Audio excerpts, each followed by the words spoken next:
Hello, everyone. Welcome to Tambarara. My name is Sharon, and here I'm joined by Mr. Eddie Cross, is a well-known economist and a former politician. Welcome, Mr. Cross, and Thank you. compliments of the new year. Thank you very much. Yes. Maybe, Mr. Cross, we could, before we get into a deep interview, maybe if we could just highlight on the journey of being an economist in our country.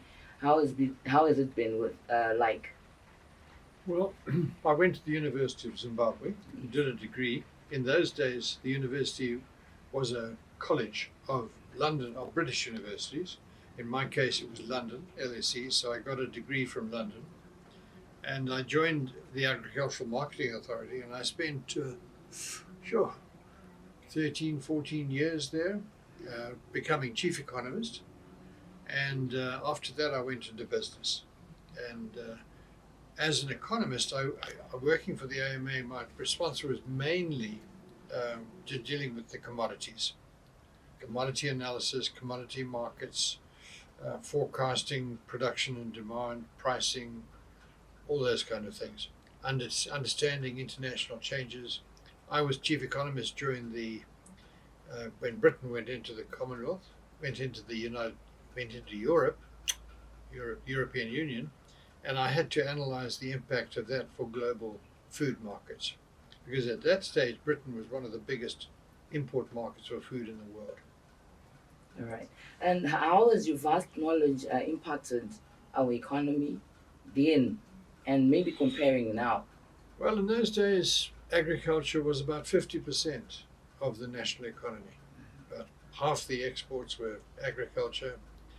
About 25% of our GDP was agriculture.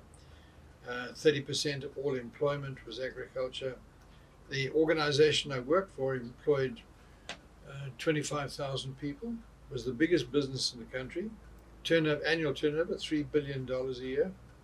Big numbers. Yes. As chief economist, I think we played a very strategic role. Okay. Coming back to like looking at your history, you've been an economist for a while now, and what do you say about the inflation? Looking at back then, the inflation rate wasn't high. It was a bit stable compared to now. What are the effects? What do you think has happened along the way? Well, the hyperinflation between 2000 and 2008 was principally driven by money printing at the Reserve Bank. Gideon Gono thought he could cover the fiscal deficit by simply printing money. Now, if you print money faster than the GDP growth, you're automatically creating inflation, because essentially you're devaluing the dollar because you're increasing the volume of currency in the marketplace. Then we had a relative stability during the GNU because we dollarized. And because we didn't control the US dollar, we had virtually no inflation. It was -7% in 2009, and then it was 2 or 3% for the rest of the GNU. But the moment Mr. Mugabe resumed control of the economy in 2013, he resumed the bad practices of the past, running a fiscal deficit. By 2017, the fiscal deficit was 40% of all expenditure. It had to be covered somewhere. We couldn't borrow it internationally, so we printed money again. With the result that we entered into another period of not hyperinflation, because it never reached hyperinflation levels, but high inflation.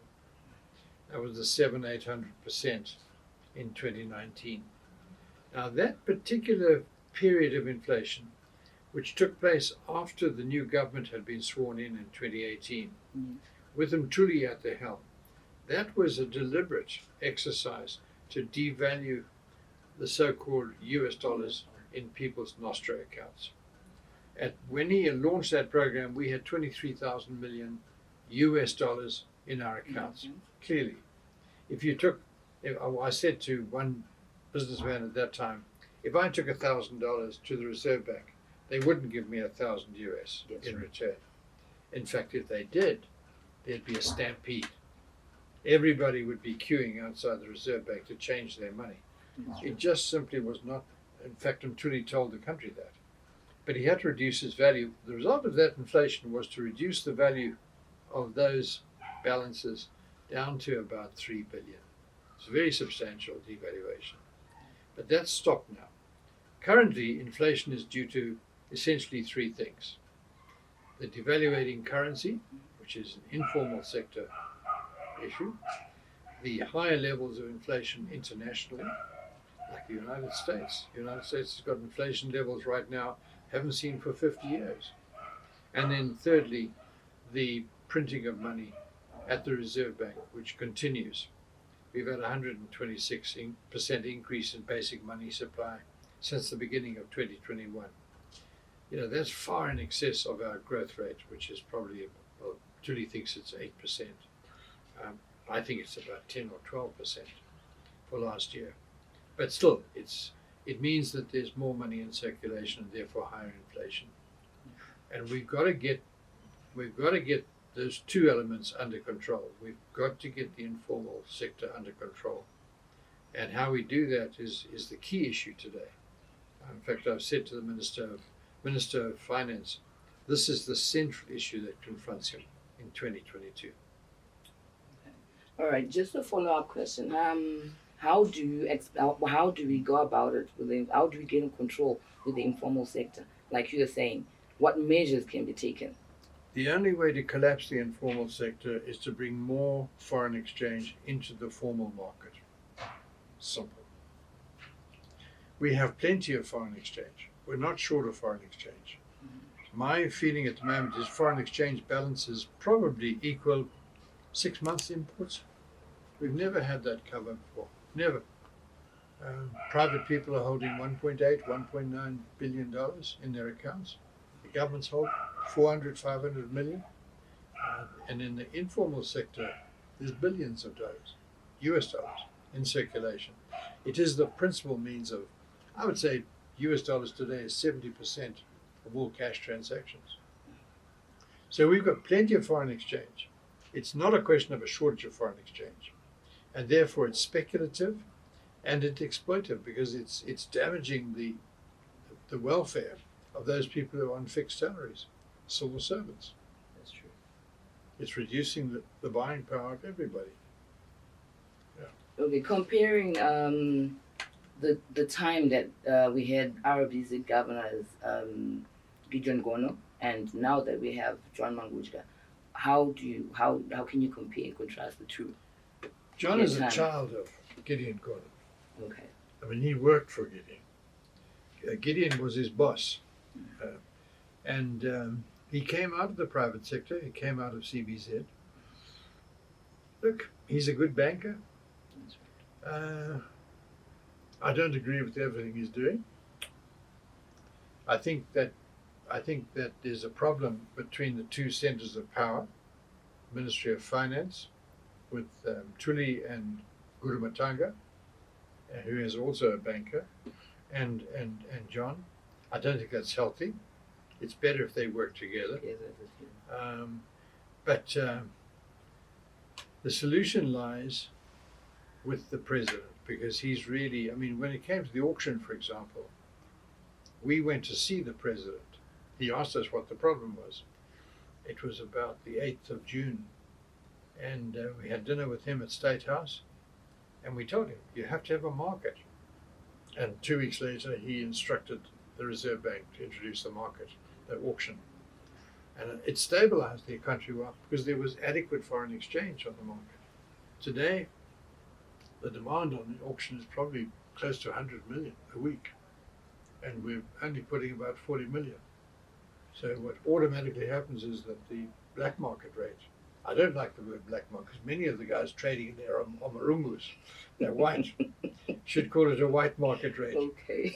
But nevertheless, the informal sector rate, which today stands at 220, 230, yes. And that there's no justification for that. But that's the price people are using. I was in the store this morning, and they were using 200 to 1.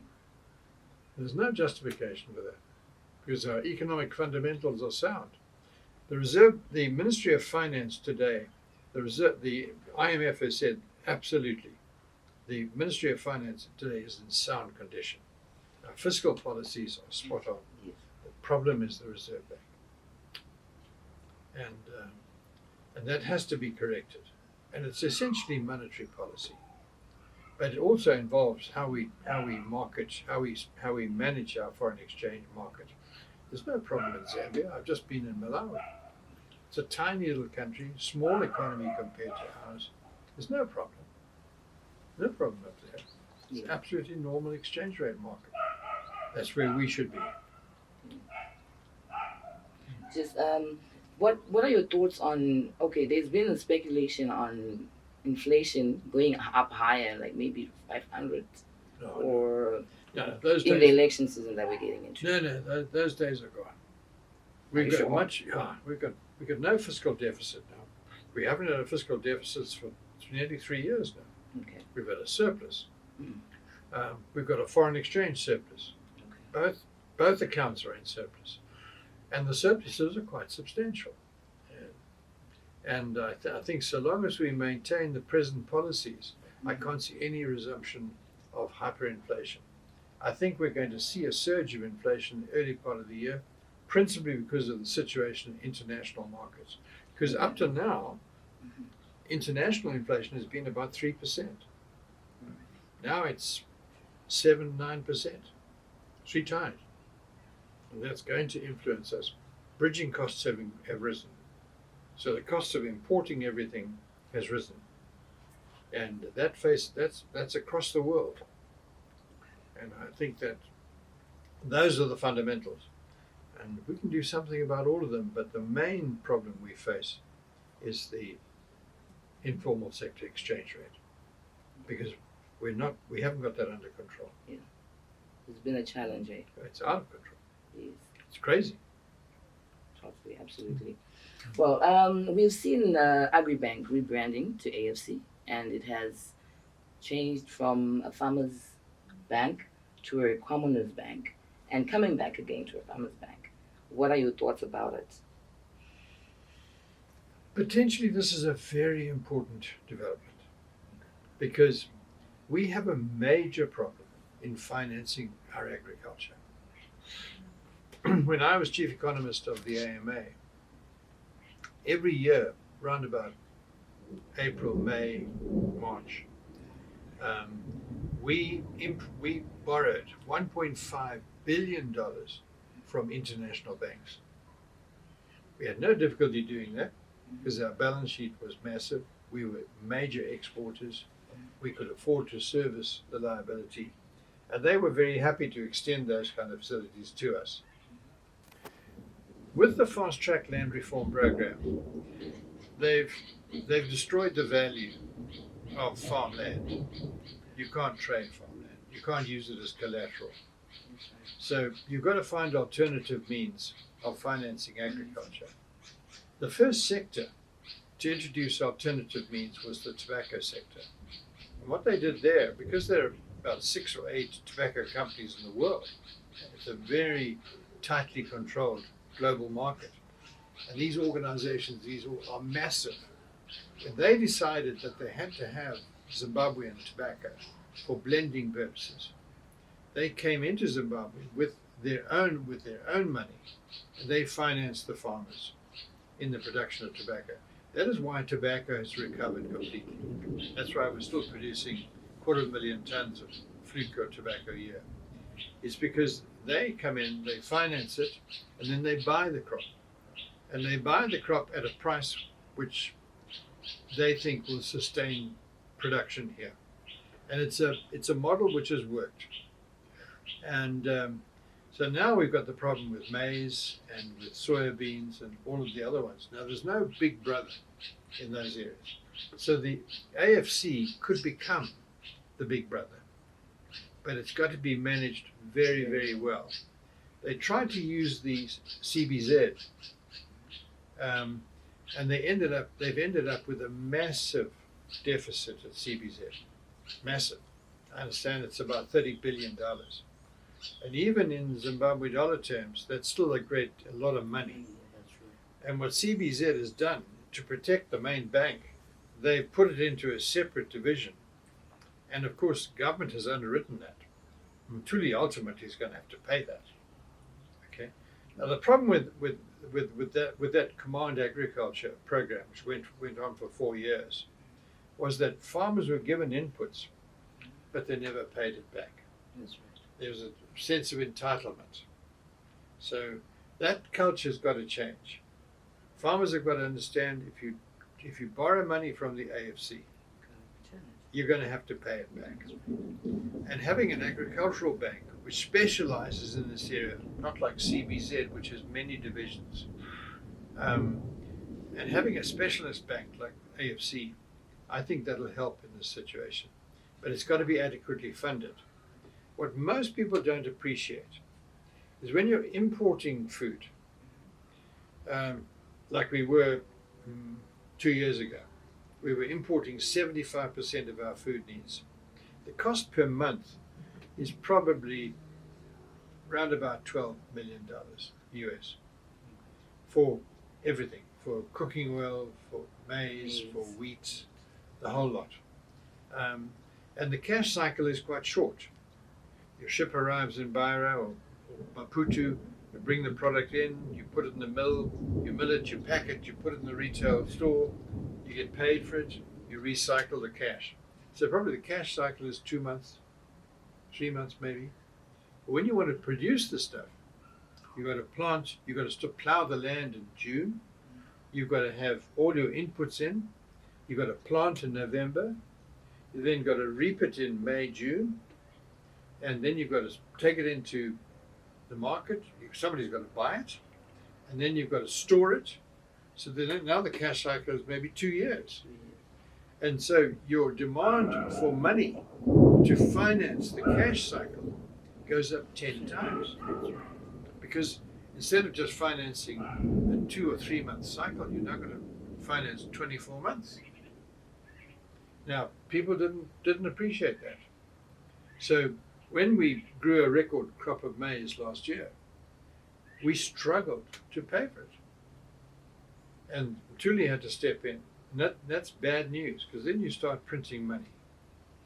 We've just grown an outstanding wheat. I think it's the biggest wheat crop we've ever grown. I think this last winter was the biggest wheat crop. We grew over 400,000 tons of wheat and barley. But you've got to pay for it. And then you've got to store it. Then you've got to sell it into the marketplace. So the formation of the AFC, because the AMA can't do that anymore. AMA hasn't got the trading base. So it has to be something like the AFC. So I think this is a big development, a very important development. Depends on how it's managed. All right, Mr. Cross, looking at your profile, you've been with CSC.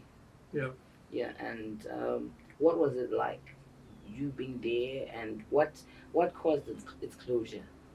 CSC, in my days, Yes. was a big organization. We employed 5,500 people. We had branches in Germany, Britain, Holland, Switzerland. In fact, we had branches pretty much all over the European Union. Our exports were about $2 million a week, at $100 million a year. We slaughtered between 500 and 700,000 head of cattle a year. And we financed 500,000 head of cattle a year. We had a bank. So it was a big organization. And it was the biggest meat organization in Africa. Yeah. At one stage, we were supplying the Congo, Angola, Indian Ocean islands with meat. And it was a great organization. I left the organization in 1987. I think I'd been involved in the CSC for 20 years. And unfortunately, my successor, I think, was selected on a political basis. Who was your successor? I won't mention his name. But frankly, from there onwards, we had corruption. I mean, he had a string of butcheries. He bought a ranch. He did all sorts of things that were, frankly, in conflict with his job as chief executive. They moved. We worked with the Botswana Meat Commission in Europe. We had a partnership which was excellent. It was good for both organizations. We shared overheads. They had much more experience than us in Europe. They helped us get into the European Union, which I negotiated. And he scrapped that, appointed private agents, which were all crooks. They were taking money out of the country. It was a disaster, with the consequence that the private sector has really taken over the industry. CSC no longer exists. I think 2020 they killed less than 1,000 head of cattle. It's a joke. It's a joke. And most of the CSC factories are derelict. I was at Chinoy the other day. There are trees growing in the yard. No, it hasn't killed an animal for years. Kadoma was burnt down. And Bulawayo is still operational. Masvinga is still operational. They're trying to get Bulawayo back open again. But CSC, like many parastate, like Zisco, steel. There's no reason why Zisco is closed. It could be opened in 6 months if it had the right management.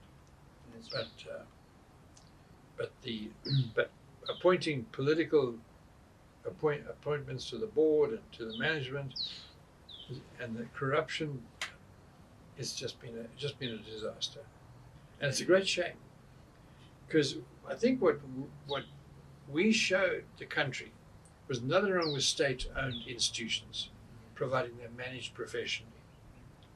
But if they're managed by crooks, it's a disaster. A private monopoly, and CSC was close to a monopoly. We were 70% of the industry here. You give that to a private company, and it'd be a disaster, because the private company would exploit the people. And so I think it has to be state controlled. But if it is state controlled, the state has to manage it properly. I mean, I had a fantastic board. I had a board in Europe that I think we could compete with anybody. And I think we ran a very good show. Yeah. So in a nutshell, corruption and nepotism destroyed CSC. And many other parastatals. And Zisco. yeah. You know? And do you think what do you think can be done to revive CSC? Yeah, that's a big mission. Because it's lost so much ground. Today, the private sector largely controls the beef industry, and to get the CSC back to where it was, the one thing I will say, and this is the message to government, they cannot rebuild the cattle industry until the CSC works properly, and there's many reasons for that. The main one is the climate. If we have a serious drought, like in 2003, 2004, I handled 1 million head of cattle in the CSC. Yeah, I had 250,000 head of cattle on the ranches at West Nicholson, and a private organization can't do that. And I killed 750,000 head of cattle. And I was exporting 2,000 tons of beef a month to the Angolan army. I was feeding the Cubans. A private organization can't do that. So if you had another drought, like we had a drought 2 years ago, 500,000 cattle died. 500,000 cattle died. That's a big number. It's a big loss for the country. For the rural population, it's critical, because that is their lives. That's their wealth. Rural farmers own $3 billion worth of cattle, but today they get nothing back. They're exploited by the private sector. We used to provide a floor price in all rural areas. You had to meet the floor price, or else the CSC bought as residual buyer, and that protected the rural farmer. Today, it's all gone. It's all gone. And if you want to put back again, you have to have the CSC. And then the CSC has to be a powerful organization. Could it be privately run? Only on one condition, that they auctioned their beef to the population. And I think if they did that, I think the CSC could be revived. But it'd be a big job, long term, take a long time. That's right. Yeah, not easy. Because remember, the CSC was started in 1936. Old organization. Yeah, it's quite cool. All right, Mr. Cross, what inspired the formation of the Beira Corridor and the Beira Corridor Group? Well, I was a big exporter at the time, myself personally, Yes. and because of the congestion in the port of Durban, I was forced to use the port of Cape Town. And the authorities who controlled the port were a cartel. And I was forced to pay uneconomic rates for the use of the port. And I went to the Minister of Transport, who was Ushua Kunzi, the old man. And I said to him that, look, I'm paying I'm trucking my product from Mashonaland to Cape Town, 3,000 kilometers. I'm paying over the top in Cape Town. And Beira is 600 kilometers away. And Beira is our natural port. There's a railway line, there's a pipeline. And I said, why don't we put together something so we revive Port Beira as a port? The Frelimo government had just taken power in Mozambique, and it didn't have the capacity to do it on its own. So I formed a consortium of companies. We called it the Beira Corridor Group. And it was Malawi, Zambia, Botswana, and Zimbabwe. We had 1,000 companies in the group. Each company put in some money. And in 3 years, we spent $750 million on Beira. We dredged the port. We rehabilitated the railway line at our expense. In fact, I had 32 guys killed by Renamo on the construction of the pipeline, of the railway line. We did the road. We repaired the pipeline from Beira to Mutare. We then built a pipeline from Mutare to Harare. And we built a proper berth in Beira for ships offloading fuel. And by the time we had finished in 3 years, Beira was handling 30-40% of our exports and imports. And the saving to us as a country was massive. We were saving more than $1,000 for every 20-foot container that we shipped. And tobacco, for example, we ship 100,000 containers a year. So my motivation was to bring Beira back into our system. And today it is one of our most important. The main problem at Beira now is congestion of the port. It's a very poor port. It's in an estuary. So the Pungwe River runs through it. The entrance channel is 27 kilometers long. So it has to be constantly dredged. And we can only bring small ships in there. We can't bring big ships in.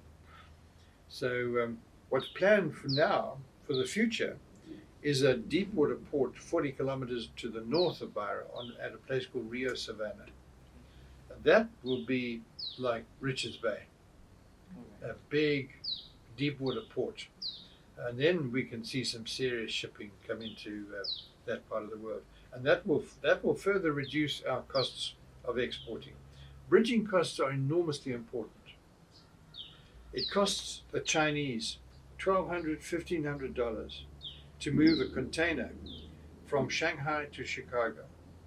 It costs us $3,500 to move a container to Durban. So unless we can improve our bridging costs, our transit, we're not going to be competitive in global markets. So that was the motivation. And my only regret is when I left the Beira corridor, they did not press on. The South Africans picked up the idea, and they built the Komati Port corridor down to Maputo. And they took it where I wanted it to go, which would become become a corridor for development. Because I thought there's massive development in the corridor between here and Baja. We can do timber, we can do plantation crops, we can do tea, we can do coffee. And there's much more potential on the Mozambique side than there is on the Zimbabwe side. That's true. Our potential is limited because we don't have a great deal of land with decent climate conditions. But on the Mozambique side, They do. there's huge areas. And Mozambique has massive potential. The main problem there is the Portuguese, then war, and I mean, we had to lobby against Renamo. When I first went to Mozambique, 500,000 people died of starvation. I've never seen such deprivation all my life, and that was Renamo. They destroyed every school, they destroyed every clinic, they destroyed all the bridges, and they were being supported by the United States at that time, like the U.S. support for Mobutu in Congo instead of Lumumba. Key strategic mistakes in geopolitical terms. And I had to go to Washington 3 times, 4 times a year, try and persuade the Americans, don't support Renamo, support Frelimo. I took the chairman of the Africa Committee from the U.S. Senate to Maputo to have lunch with Samora Machel, and to try and persuade her. It was Senator Nancy Kassenbaum, to try and persuade her that Samora Machel was not a Marxist-Leninist radical revolutionary. He was actually a decent guy. He was actually a nationalist and a Catholic, and it was a revelation for her. And then eventually the Americans stopped supporting Renamo, and the rest is history. Renamo was forced to become a democratic movement and to join the democratic struggle in Mozambique. They're still fighting there. There's still an element to Renamo causing problems, but they're not as dominant as they were when I was down there. So what was the politics of the day like? Where in Mozambique? In Mozambique, when the Beira corridor, did you face any politics? Ushiwakunzi was fantastic. Okay. The old man. He was a rough diamond, but yeah, he was a good decision maker. I could take an issue to him, he would sort it out. It's something I miss today with many of our ministers. And there was never any hint of corruption with Ushiwakunzi. It was straight down the line.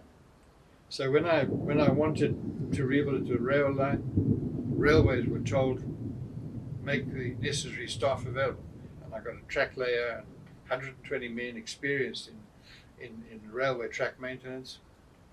And he was fantastic.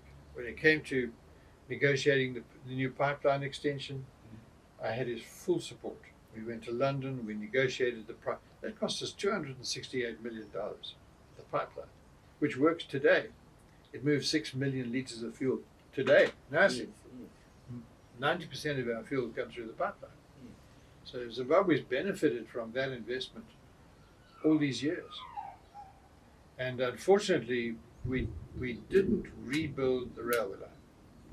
We left the railway line as it was. We simply put new sleepers and ballast.